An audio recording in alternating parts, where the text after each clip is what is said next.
Assalamualaikum warahmatullahi wabarakatuh. Mari kita dengarkan tausiah dari Syekh Ali Jabir tentang sedekah subuh yang sungguh luar biasa manfaatnya. Semoga doa-doa kita di sedekah subuh terkabulkan oleh Allah SWT. Dan apabila video ini bermanfaat bagi Anda sekalian, jangan lupa subscribe dan like dan juga share kepada teman-teman Anda. Wassalamualaikum warahmatullahi wabarakatuh. Sedekah subuh, kenapa saya berkata sedekah subuh? Bukan berarti tidak boleh sedekah di waktu yang lain. Semua sedekah boleh di setiap waktu dan setiap saat, hari Jumat maupun selain hari Jumat. Tapi sedekah subuh itu termasuk sedekah yang terbaik. Kenapa? Bukan kata saya, tapi kata Rasulullah sallallahu alaihi wasallam. Setiap waktu subuh Allah turunkan malaikat, tugasnya mendoakan orang yang bersedekah subuh hari. Allahumma a'ti munfiqan khalafa. Ya Allah, ganti yang lebih baik bagi orang yang infak di subuh hari. Ibu-ibu lagi halangan tidak salat, sebelum beraktivitas isi sedekah subuh. Anda tidak usah susah-susah mencari anak yatim dan orang miskin di subuh hari. Mulai hari ini masing-masing bikin kotak amal atau botol atau kaleng, simpan di rumah. Setiap habis salat subuh sebelum beraktivitas isi sedekahnya. Apalagi kalau sedekah itu disertai doa. Begitu Anda sedekah, sebutkan hajatmu. Ya Allah, dengan berkah sedekah ini, ya Allah, saya ingin nikah. Mudahkan jodoh. Nikah lagi juga boleh doa, tidak apa-apa. Ada yang sedang melamar kerjaan, Anda isi, wallahi dahsyat, amalan ini wallahi dahsyat, manfaatnya banyak untuk menyembuh penyakit, menabulkan hajat, memudahkan urusan. Dan tidak pernah saya sampaikan amalan ini, semua alhamdulillah berhasil mendapatkan hajatnya. Begitu Anda isi, doa, ya Allah, dengan berkah sedekah ini mudahkan lamaran kerjaan saya. Ya Allah, dengan berkah sedekah ini mohon titipkan pahalanya untuk kedua orang tua saya. Kalau ada yang merasa dirinya suka marah, suka emosi, ya Allah, dengan berkah sedekah ini tenangkan hati dan jiwa saya agar tidak emosi lagi. Ya Allah, dengan berkah sedekah ini karuniai kepada aku anak penghafal Al-Quran. Bu, jemaah sekalian, saya berkeluarga 12 bersaudara, timnas. Dan kami memang sudah disusun satu lusin. 12 ini mempersiapkan kalau timnas kita belum mampu membawa juara, insyaAllah kami sekeluarga siap mengganti timnas. Alhamdulillah, dari saudara saya 12 ini 10 penghafal Al-Quran. Tapi orang tua saya awam. Percaya enggak? Orang tua saya bukan ulama, bukan kiai, bukan ustaz. Ayah saya belajar kelas 3 SD. Ibu saya tidak pernah masuk sekolah sama sekali. Sampai usia 40 tahun masih buta huruf, tidak bisa baca Quran. Tapi Allah berikan karunia keturunan penghafal Al-Quran. Berkat apa? Salat mereka dan sedekah mereka, termasuk doa. Itu berjuangan mereka. Alhamdulillah, sekarang ayah saya, ibu saya penghafal Al-Quran, yang jadi gurunya anaknya sendiri. Sekarang di Indonesia saya bawa 5 adik saya dan ditugaskan menjadi imam tarawih. Saya bawa mereka pindah dari Arab kemari. Ada 5. Yang perempuan sudah dinikahkan sama orang Indonesia, orang Jakarta. Dan saya dorong adik saya yang perempuan untuk menghafalkan suaminya biar jadi penghafal Quran. Yang 4 laki-laki, ada yang 2 bawa istrinya masing-masing dari Arab, yang 2 lagi saya nikahkan di Indonesia sama orang Indonesia. Ada 1 sama orang Sunda, 1 sama orang Lombok. Jangan khawatir Bu, masih ada lagi. Bahkan saya dorong adik-adik saya semua wajib nikah 4. Masing-masing 4 istri. Kenapa? Supaya banyak keturunan. Kalau bisa setiap satu istri 12, satu lusin.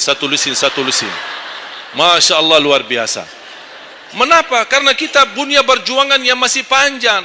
Cita-cita saya mencetak 1 juta penghafal Al-Quran di Indonesia. Ketika saya datangkan adik saya tugaskan sama mereka dan tegas, kalau kalian datang hanya mau berhiburan, pulang.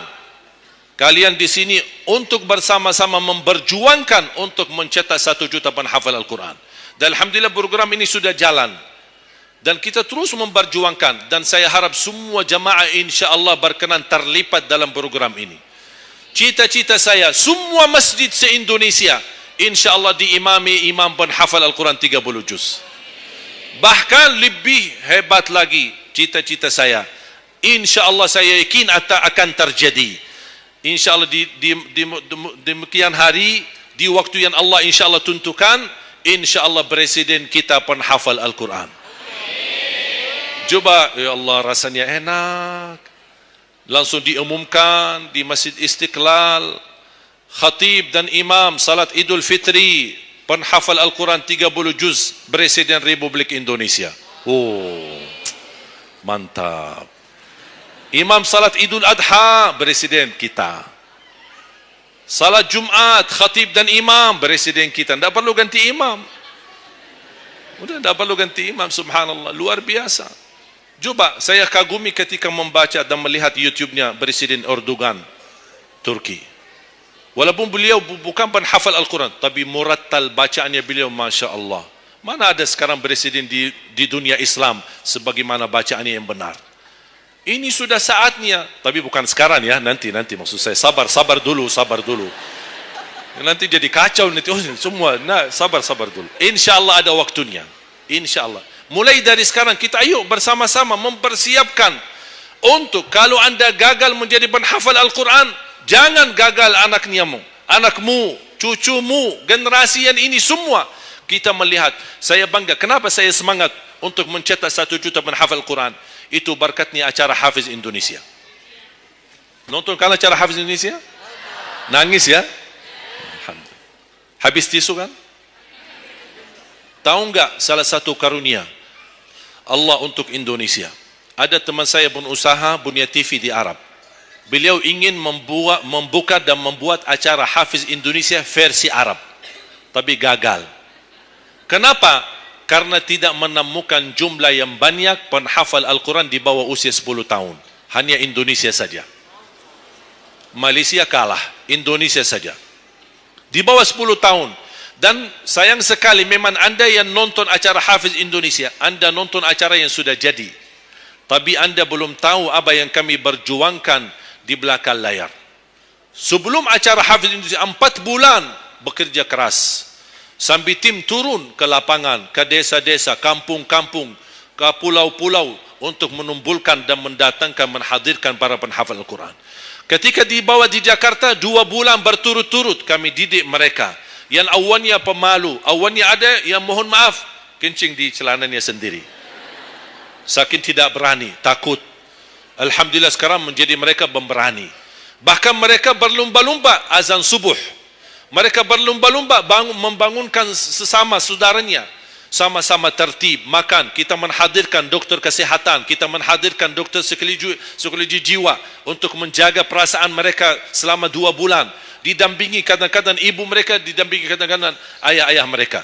Dan semua rata-rata sepakat orang tua mereka, tidak pernah kami merasakan bangga memiliki anak sebagaimana kami melihat perjuangannya di Hafiz Indonesia. Dan alhamdulillah begitu selesai acara Hafiz Indonesia, kami tidak tinggalkan mereka. Kami terus kawal, kami terus pimpin. Dan alhamdulillah mereka di kampung masing-masing sudah membangun rumah tahfiz. Ada yang membangun pesantren untuk mencetak dan melahirkan jumlah yang banyak penghafal Al-Quran. Dan ini perjuangan luar biasa. Tidak mudah. Berapa biaya yang dikeluarkan. Dan mohon maaf, belum ada sponsor yang bisa mensponsori kita dan membayar full untuk kita. Kita terus bekerja keras dan alhamdulillah masih Allah hantarkan kepada kita orang yang dermawan, orang yang baik, yang berduli dengan dan mencintai Al-Quran. Allah anugerahkan. Wallahi menurut saya, saat ini, zaman ini, sedekah yang terbaik dan yang termulia, semua apapun yang terkait dengan Al-Quran, itulah yang termulia. Makanya boleh anda ketika anda bersedekah, jangan lupa disertai doa. Di antaranya anugerahkan ya Allah Indonesia menjadi negara Al-Quran. Tapi tolong fokus. Kalau anda isi sedekahnya, tolong disesuaikan. Jangan isi sedekahnya koin, teng, tapi doanya sampai terbit matahari. Tidak ada malunya. Kata Allah, koin-koin aja sedekahnya, doanya dah habis-habis. Hajatnya panjang, lebar. Malu kita sama. Bukan Allah tidak bisa. Allah maha bisa menabulkan hajat. Tapi kita malu sama Allah. Kok cuma bikin teng, ya Allah, ya Allah, ya Allah, panjang. Fokus. Kalau usulan saya, satu sedekah, satu hajat. Satu sedekah, satu hajat. Dan insyaAllah akan anda melihat manfaatnya. Mudah-mudahan semua yang hadir, insyaAllah menjadi keluarga besar 1 juta penghafal Al-Quran. 1 juta mencetak penghafal Al-Quran. 1 juta keluarga Al-Quran yang insyaAllah akan membangun generasi baru yang membawa Indonesia menjadi baldatun tayyibatun rabbun ghafur, dan di masa yang akan datang insyaAllah Indonesia menjadi lebih baik. Amin ya rabbal alamin. Barakallahu fikum. Terima kasih, semoga bermanfaat. Kurang lebihnya mohon maaf.